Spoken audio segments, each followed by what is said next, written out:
Y'all petty, man. Hey, LeBron, you're 100% right on these girls hating on Caitlin Clark. Y'all petty, girls. I expect men to be petty because we're the most insecure group in the world. Yeah, you are. Y'all should be thanking that girl for getting y'all private charters, all the money and visibility she bringing to the WNBA. Don't be petty like dudes. Listen, what she's accomplished, give her flowers. Stop being petty. After the alleged investigation into Caitlin Clark and the Indiana Fever collapsed more quickly than a trust fall at a clown performance, Charles Barkley went on a furious tirade at Angel Reese, acting as though she had missed a free throw during a family picnic. What caused Barkley's frustrated outburst? Rant: why does Angel Reese appear to have been confronted with a terrible reality? Prepare yourself because the drama is intensifying and this explosive meltdown is happening at a pace that is impossible to ignore. It's hotter than a courtside nacho spill. Ladies, and I'm a WNBA fan, they cannot have this Caitlin Clark thing up any worse if they tried. People believe what we say on television. Just because people don't like you or your personality, they can't get on TV and slander you. It's just total bullshit. This girl is incredible. The number of attention, eyeballs she's brought to college and the pros, and for these women to have this petty jealousness, you say to yourself, Angel Reese thought that focusing on Caitlin Clark would elevate her status in the never-ending drama of women's basketball rivalries, but Charles Barkley flipped the board, snapped the clock, and told her to sit down before she shatters her credibility like a backboard after a Shaq dunk. Barkley's fiery rebuke demonstrates that he's not holding back, and Reese's move has sparked a new wave of controversy that is only intensifying the game's already intense spotlight. This prompted a full-court press from Sir Charles, who was done playing the analyst the moment the investigation of Clark's team fell apart like a soggy bracket. and the thing I love about her, she never says a word. But these ladies, who I love and respect their game, they couldn't have this thing up any worse. There's been so much negativity, and a lot of it is just... The so-called investigation into the Indiana Fever was, let's face it, flimsy, barely holding together like a soggy paper towel. What exactly was being examined? Breathing too loudly close to a rookie displaying confidence. The entire situation resembled an exaggerated, noisy, and purely speculative high school student council impeachment. Angel Reese immediately jumped in with her torch in hand, claiming to have discovered the covert plot to install Caitlin Clark as the WNBA's queen. However, in actuality, she had discovered nothing at all. Her audacious move served more as an agitator than as a revelation of any truth, adding fuel to the already raging controversy. Petty jealousy, and it's really unfortunate because what she's done for the game, listen, I believe in rookie hazing, but some of the criticism has gotten overboard, and I think it's really unfair because, man, she got you look at the ratings for the draft for the WNBA, she's making everybody money, and I think she's got some deals. Good for her. I mean, the girl just set the record for the most points ever scored in college. I mean, that's pretty incredible. However, Angel Reese was successful in bringing together those who had not had a common understanding since VHS tapes. In contrast, Charles Barkley was obviously tired of the bullshit and compared his reaction to Reese's passive-aggressive attempts to discredit Clark to a parent watching his child attempt to microwave foil while expressing shock and a hint of, "You really believe that this would work?" Barkley's remark served as a sobering reminder that bad behavior won't go undetected and that some things, like common sense, still hold true. His response demonstrated the ridiculousness of the circumstance and his function as the calm voice amidst the uproar. The NBA just came back with an investigation into allegations of their fans chanting things at various players. The investigation revealed no evidence that that ever took place. But you have a deep connection to the WNBA. You've been a part of some controversies when it comes to the WNBA. I'm just curious about your thoughts. Well, Will, I was a team owner for a decade, and the WNBA continues to step on a rake when it comes to Caitlin Clark, who is their billion-dollar player. I mean, she's increased ratings beyond all expectations. Angel, every news conference becomes a theatrical soliloquy because Reese has been harboring a grudge against Caitlin Clark as if it were her most valuable asset. Every Iru site is meticulously staged as though it were part of a music video, and every social media post feels like a Shakespearean subtweet. The problem is Reese is trying to play the antagonist, but there isn't any real mystery or nuance to her role, and Clark isn't even noticing her antics because she is too busy dropping more points than half the league combined, turning the game into a literal highlight reel and raising the Fever's profile as if they were the stars of the ultimate underdog sports movie. It's like watching someone try to trip a marathon runner who is already 10 meters ahead. They're just not on the same level. And then there's Charles Barkley.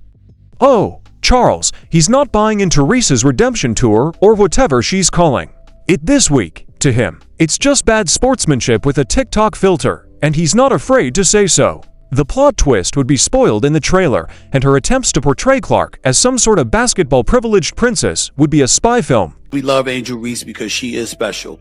She's not Caitlin Clark as a player. Caitlin Clark is on a different level. We just have to own that. Angel Reese can rebound the basketball. She's a damn good player. She's got a bright future in the WNBA, but Caitlin Clark is next level. That's number 2. Number 3, Caitlin Clark's or Angel Reese's popularity in large part is attributed to her behavior towards Caitlin Clark. Because when Caitlin Clark was busy taunting opponents a couple of years back before LSU smacked Iowa around in the national championship game or so, it was Angel. Let's face it, if Caitlin Clark had done anything remotely shady, it would have already been analyzed by every podcast, blog, and YouTube channel within 500 meters of a basketball court. The league is watching her like she's a national treasure on loan to the Louvre. But that doesn't stop Ree from continuing her subtle jabs, eyebrow gymnastics, and dramatic gestures. At this point, her rivalry with Clark has become her entire brand. It's more like a high school romance than a real sports rivalry. The vibe is less of a top-tier athlete and more like a mean girl attempting to steal your lunch table.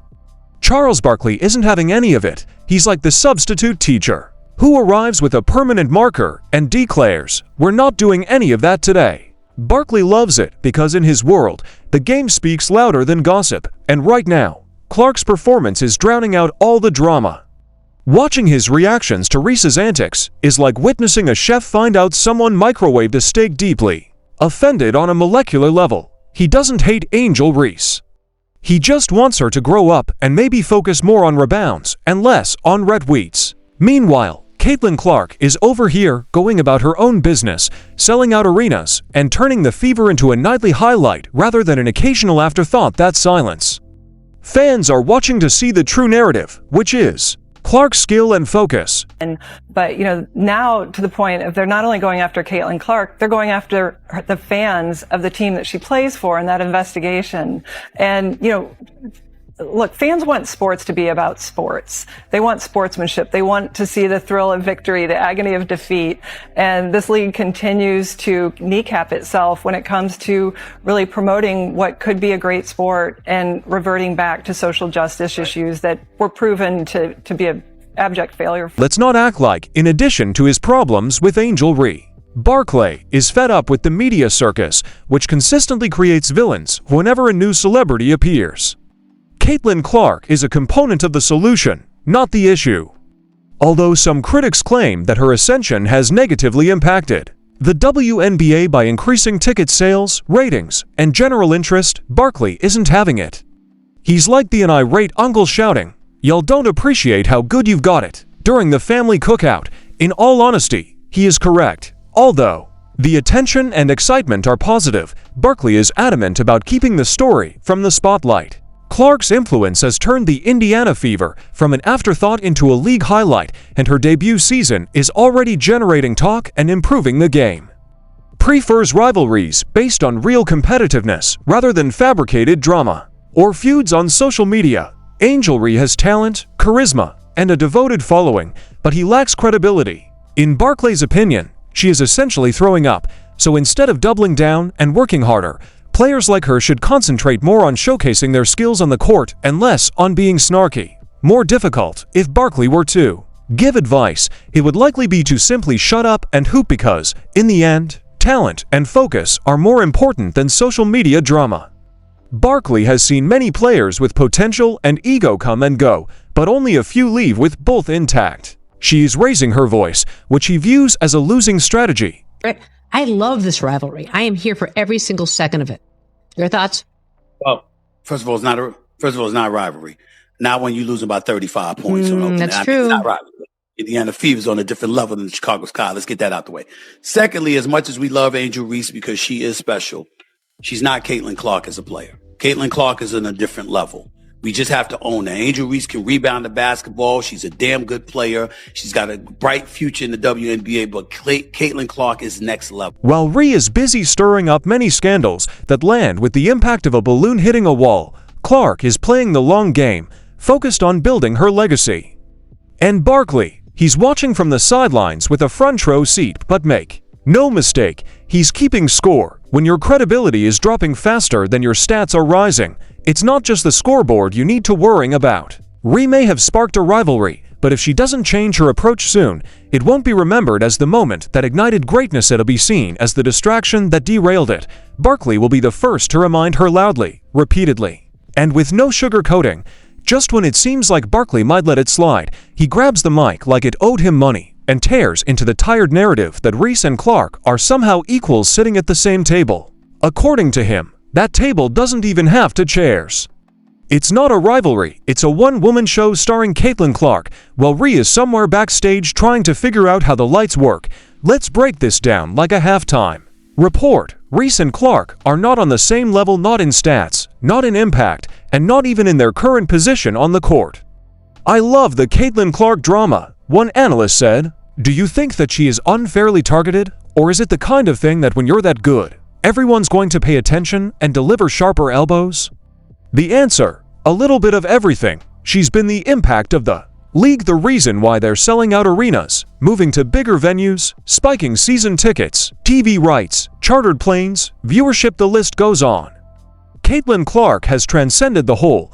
Clark is shattering records as if she's on a personal mission to conquer the scoreboard. She's pulling the Indiana Fever out of obscurity and into the spotlight, selling out arenas, boosting viewership, and making basketball feel like her personal invention, all while remaining scandal-free. Meanwhile, Ree is generating more headlines than highlights, and most of those headlines revolve around words like shade, drama, or why though. Barkley, in his trademark no-filter style, essentially held up a massive scoreboard with Caitlin's name all over it and said, "Do you see this?" Comparing the two makes about as much sense as comparing a gourmet steak to a microwaved hot dog. One is crafted with skill and talent, the other, loud, messy, and desperately trying to be taken seriously. And let's be clear, this isn't about hate, it's about reality. Barkley isn't criticizing Ree, he's dismissing the illusion that she's in the same basketball universe as Clark. If Clark is on the WNBA All-Star Highway, Ree is still trying to find the entrance ramp. She's talented, no doubt. She has potential, for sure. But she's out here trying to claim a crown that hasn't even been ordered in her size yet. Let's not pretend Caitlin Clark's rise is some kind of fluke. She didn't get handed the spotlight, she earned it. Game after game, she delivers scoring, assisting, making clutch plays, and demonstrating IQ that's off the chart. But what's being done to her right now? It's an absolute shame. She is by far the most important, most popular person the WNBA has ever seen in its history, and yet she's getting treated like crap every time she steps on that floor. Why? There's only one. She's earning praise for the right reasons, no gimmicks, no side eyes, just buckets. Caitlin Clark is proving her talent game after game, bringing excitement and respect to the court with her skill, IQ, and clutch plays. Meanwhile, Ree is trying to build her brand through shade and side comments, hoping that the drama will somehow translate into dominance. Spoiler, it won't. Barkley has had enough of the nonsense. He's not here for media puff pieces that compare. This two-bird versus Magic 2. To him, comparing Clark and Ree right now is like comparing an iPhone to a pager. One is the future, the other mostly noise. Every time someone suggests Ree is Clark's equal, Barkley seems to age 5 years instantly. He's not saying Ree can't improve, but she needs to stop riding the Caitlin Clark wave and start making her own. You don't become elite by throwing shade at the top player, you do it by putting up jaw-dropping numbers. Clark is busy building skyscrapers, while Ree is still organizing bricks. Barkley's message is clear: talk less, play more. Until Ree can match Clark in skill, leadership, and consistency. Any talk of a rivalry remains just a fairy tale, and Charles Barkley isn't here for bedtime stories. He's here for real basketball. She's Neo, one fan said, like, they were in the Matrix messing with the machines and stuff before he got there, but they needed the one and the one showed up. That's what Clark is. They've been looking for her because she could bend a spoon.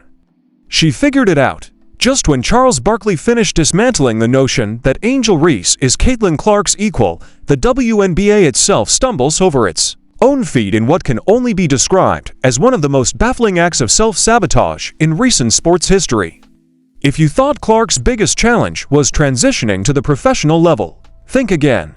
Her real obstacle appears to be being too good, too popular, and somehow too threatening to the league that should be rolling out the red carpet and rolling in gift baskets and private jets to celebrate her impact. The WNBA has done everything imaginable short of sending Clark a flaming bag of dog food for daring to draw attention, generate revenue, and bring record-breaking eyeballs to a league that has desperately been seeking relevance for decades. One might expect her meteoric rise to be celebrated as if she were the second coming of the 1996 Olympic Dream Team.